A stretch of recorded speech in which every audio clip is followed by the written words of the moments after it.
നമ്മളെ ബോഡിയിൽ കാൽഷ്യം എത്രത്തോളം ഇമ്പോർട്ടൻ്റ് ആണോ അതുപോലെ ഇമ്പോർട്ടൻ്റ് ആണ് വൈറ്റമിൻ ഡി. കാരണം ഇവരെ നമുക്കൊരു പാർട്ട്നേഴ്സ് ആയിട്ട് പറയാം.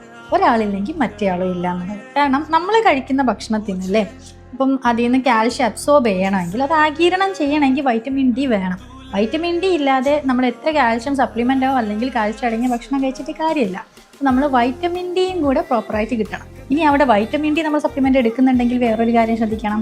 നമ്മളൊരു മീൽസിൻ്റെ കൂടെ നല്ലൊരു ഫാറ്റി മീൽസിൻ്റെ കൂടെ എടുക്കേണ്ടത്. അതെന്താണെന്ന് വെച്ചാൽ വൈറ്റമിൻ ഡി എന്ന് പറയുന്നത് ഫാറ്റിൽ മാത്രം സൊല്യൂബിൾ ആവുന്ന ഒരു വൈറ്റമിനാണ്.